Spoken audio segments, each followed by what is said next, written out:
All right, welcome to my messy office. We're going to film this quick episode of Bend It or Send It. Got my buddy Chris Holland asking about a very specific brand of Kawasaki keyboard. We're testing some batteries today. I have the dial set to 1.5 volt batteries, and we want 4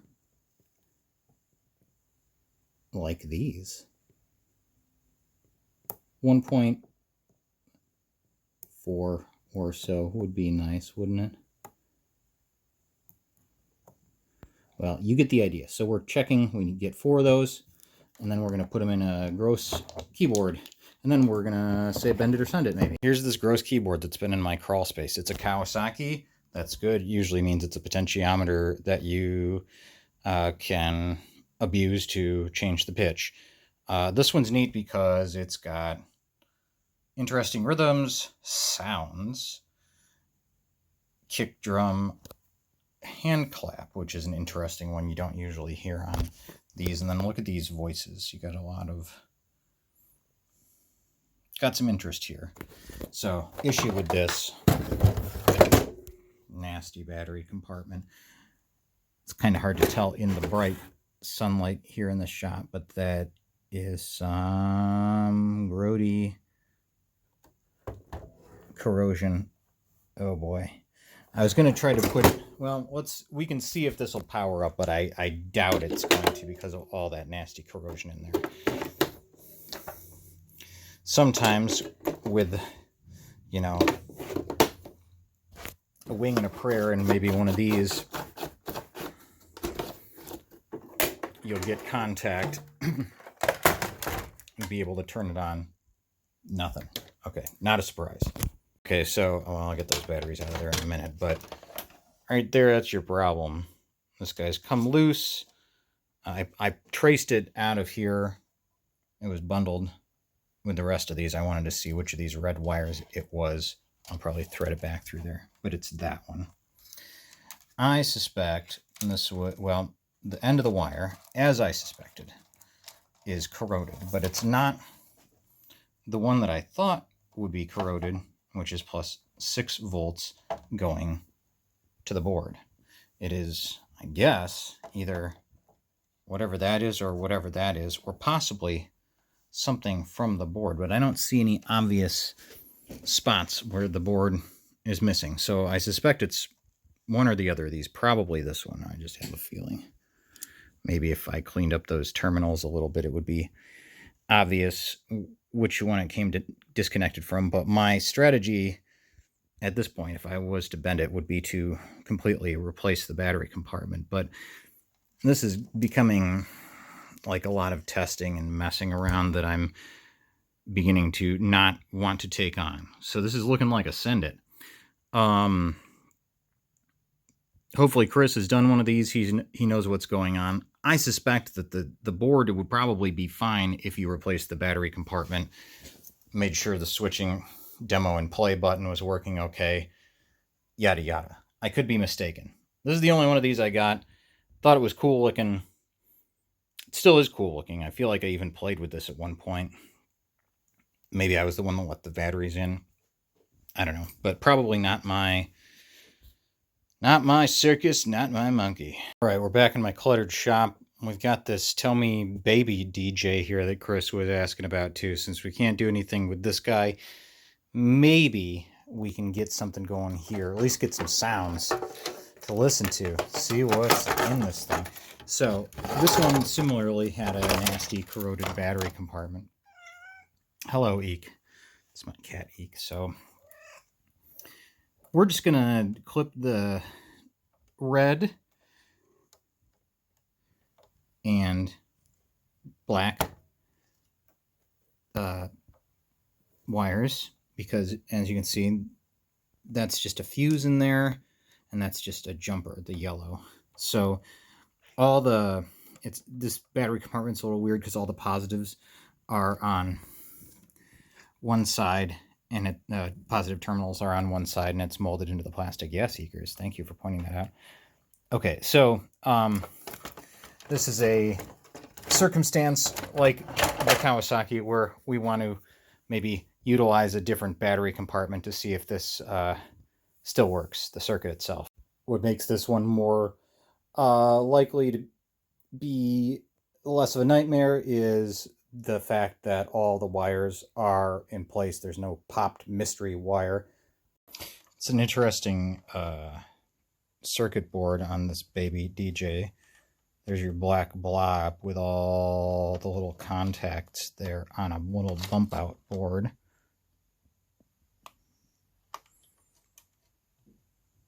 Who knows what your pitch resistor would be. Often it's on those little bump out boards themselves, but this one does not have that. It's always suspect to see the ones that go right to the board, especially the ones that are right near positive voltage. So anyway, it could be any number of these. I'm not going to even speculate, I guess, for starters, because we still got to make this thing happen. So what's going to go on, I think, is probably the easiest thing to do. I've got my soldering iron warming up. There's ground and positive, right? Okay, so when we flip the board over, that's positive right at the tip of my middle finger here where I'm wiggling above that screw on the board in the back. And then I believe that is the battery ground that I just touched with my thumbnail there. Right next to the hole. Yeah. So what I think I'm going to do is use my solder sucker to suck that out. And then I'll just put a new cable in there and then we can test. There's a little clamp to hold her steady. Filming anything up close and small like this can be a pain in the butt, especially on your own. So here's my solder sucker. I have a few like it sitting around. Here's one actually. It might just be the two, but it's always great to keep them cocked so that they're ready to pop. So you just do that by going like so. So what's going to happen is I'm going to heat this joint that I'm pointing to with my pinky, and then as it liquefies, place this down on top of it and suck the liquid solder off. We'll see if I can actually do it. I'll try to center it. I got to make sure my soldering iron's ready to do it. Sounds hot.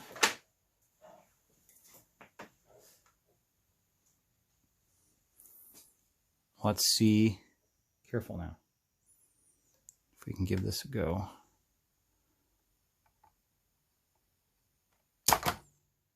Okay, I need to tin my tip a little bit. As you can see, I'm a tad rusty. I'm also trying to do this looking in a screen, which is a new thing for me.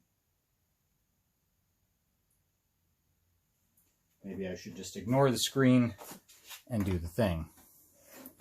That seems like maybe the better approach. Okay.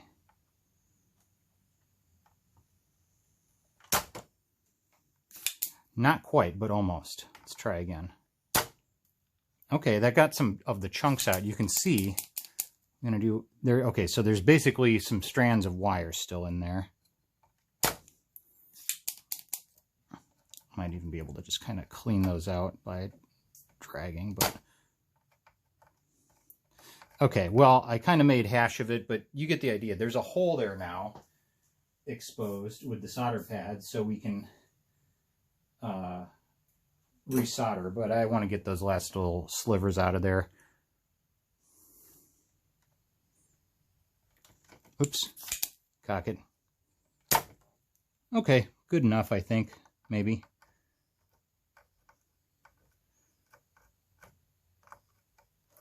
Good gosh. All right. Well, that seems better. Now, this is probably not that big a deal because it's just the negative terminal near where the, the battery wire attaches. So I don't think I'm overheating the board here. But if you were, that'd be a lot of working on one of those solder pads if you were, say, right next to the black blob or some other component you could fry easily enough. You don't want to work that too much. You should give it, you know, breaks in between heating so as not to fry any components that are attached to those solder pads. All right, so is that solid core wire? Yes, it is. Okay, I don't want solid core wire. I just want some stranded wire. This will do.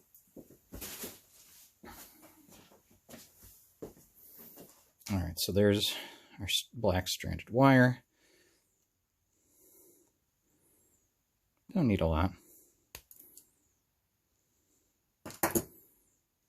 Probably too close to the lens here. There we go. Did I shave off too much, maybe? Come on. Perhaps that you can see better. Anyway, not too much. Just enough. Now I'm going to solder. Oops, turned off my iron. And then solder that into place. Just tin this wire real quick.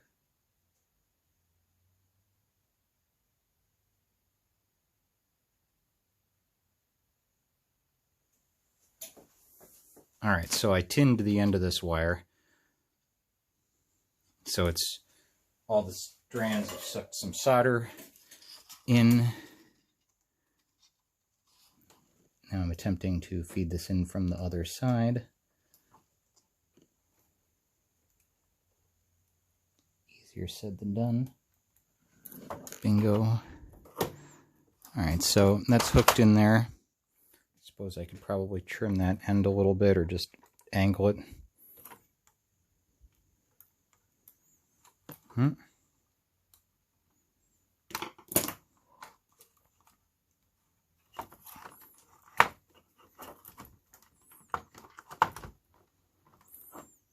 Okay, so that little wire's poking through there. I don't know if you can see it or not. It's probably again, this is really a pain to do on your own, camera work wise. Kudos to anybody that does this stuff clearly and concisely. That would not be yours truly. So, moving on. Just a dab will do ya. Oh, it's moving around on me. Okay. You basically just did it. Did you even see it? I don't know. Hopefully you did. Doesn't really matter. It's kind of a fat blob. That one right there. But good enough. It's shiny. It's probably a little too much solder. Who cares? All right.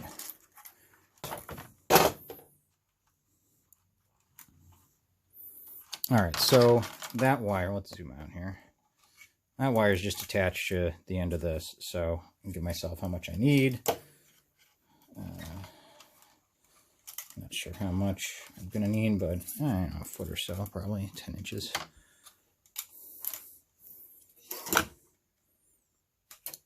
Whatever. Okay, so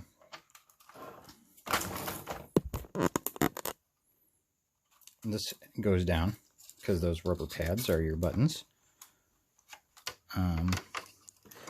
Carefully, I did not lose any of those parts. I left it sitting down. That's something to think about. Oops. Don't want these. These are the long screws that go in the outer case. So we've got these little short guys for in here. So let's put these back in real quick. Or at least just one to hold it down. All right, that's not going anywhere. Fine. Dandy. Okay, so to backtrack here a little bit, there's our positive terminal.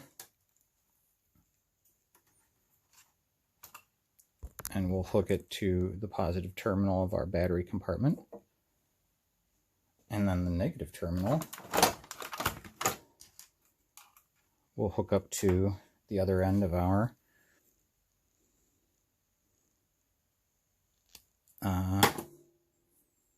new lead coming from the board that would have gone to the battery compartment with the corroded lead. So, all right, a lot of screwing around. I have the switch on, so let's see what happens.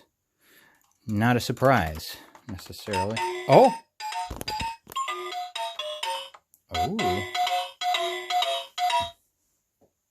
Okay, we got something.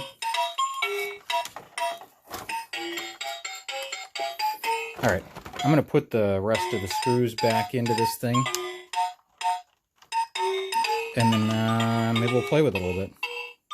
There's actually 3 different length screws that go into this. Here's the shortest one, which I should have taken note of earlier, but I figured out just by trying to put things back together that the shortest 2 go on this side, and the longer 2, well, excuse me, not the medium length ones go here. But they're both short compared to the ones that go on the outside.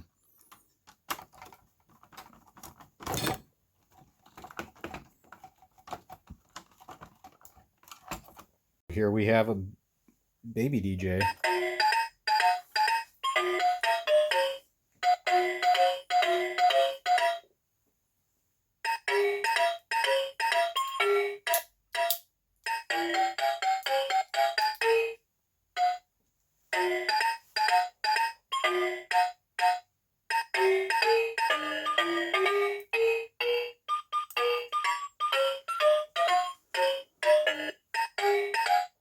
I like the tones on this.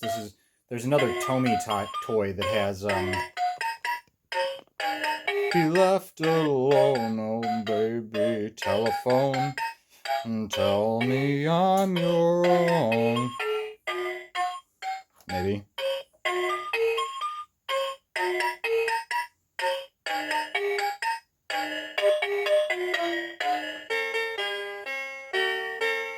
Well, anyhow, the tones remind me a bit of a weird Tomy toy that has all these like smiley, well, they're like little ping pong ball heads with different expressions on them. One you come across periodically. There's something about the gated quality of the sound and the cartoonish quality. And odd, like, voice. That is interesting. What is... Oh. Oops.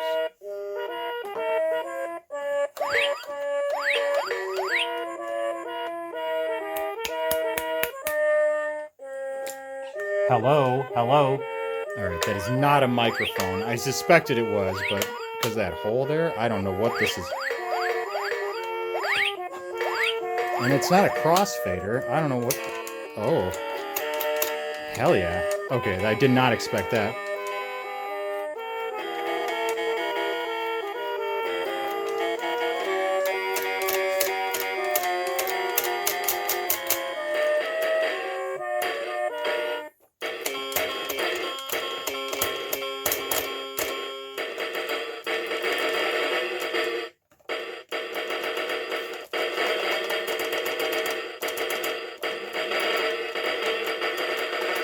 I'm pretty sure the snare sound is the only thing that does, even though it's got the other pictures going on. This is bizarre here, too. I don't know what that is about.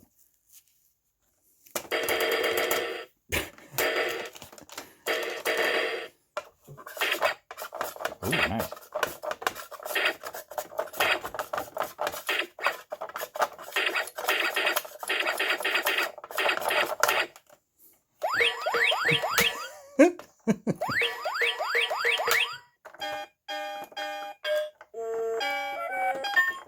This seems like it has bending potential because of the odd sequences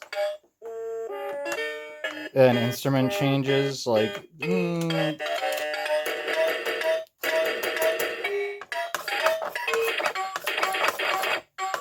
am I wowed by the other samples or anything? Not really. The action's fun. It'd be very fun for baby. This is very unique. I've not seen this on like other toys really. Some. Usually it's like strings or something. It really was not clear when I was just looking at this. Oh, and then there's a weird... There's a... I don't even know what that slider is. Oh, so this rotates?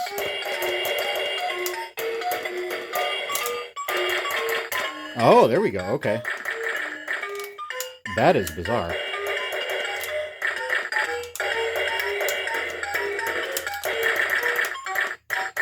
It's a nice hand clap, kinda. All right, enough of that. Thank you.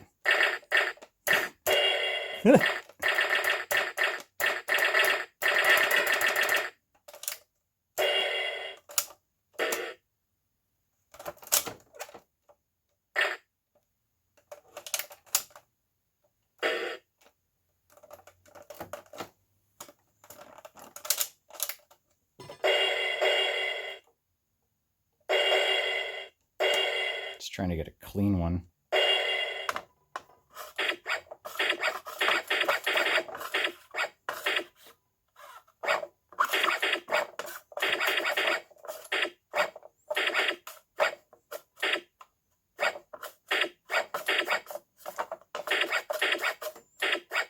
It's interesting. It's got the and then the on the backswing, which I've not seen on other toys. Well, this little baby's entertained.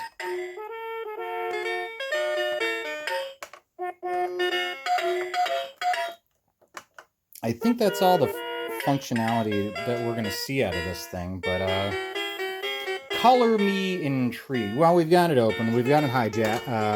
Not hijacked, but you know, hot wired. Oh, crazy. All right, so here, this is exciting. R1 is a different color, and that usually just kind of maybe means a little something. I mean, it's R1 after all. Let's just see. I'm trying to... It would appear that R1 is your pitch resistor there.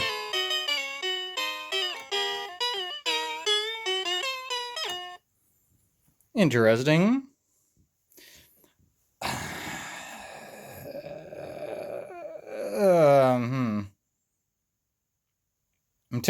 I mean, it's a tempting toy. It's very tempting. Very tempting. I suspect that R1 there could be disconnected from the board, replaced with a potentiometer, and maybe, just maybe, this toy might get glitchy if you pitched it up and then dropped it back down, which would be interesting to see.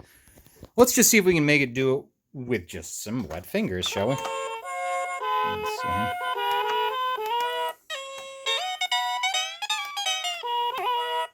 Well, you know what? Here. We'll be back. Oh. Okay, so here's what's going on, guys. Blue there. I'm not sure what value that is. I'd have to look at all of them. That's a little bit different than the way they do the codes on the normal beige ones. So I've got my resistance bank. Oops. That was just me touching something weird on the board there. Set pretty low. I think I had it before at like 100 ohms. So here, let's listen to the normal sequence. And when I short against there. Oh, spoiled things. All right, let's back it off a little bit. Let's do 330 ohms.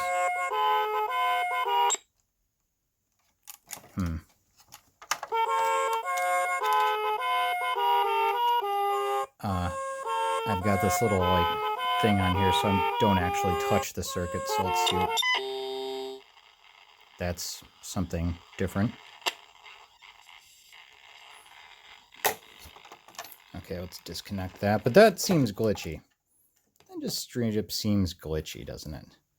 Let's try back to normal.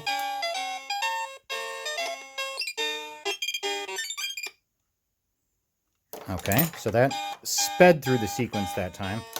Put this back up on the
I think I'm just dropping into the sequence at odd places that makes it seem as though it's like self-composing. But then, yeah, see, it goes right back into a tune now. Or so it would seem. I don't know. It's...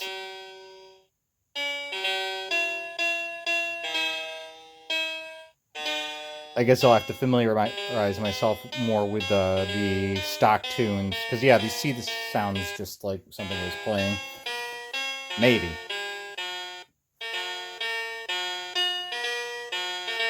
Now, who's to say what would happen if you totally took that resistor off the board and ran it into a potentiometer that dropped it down to 0 ohms? I don't know.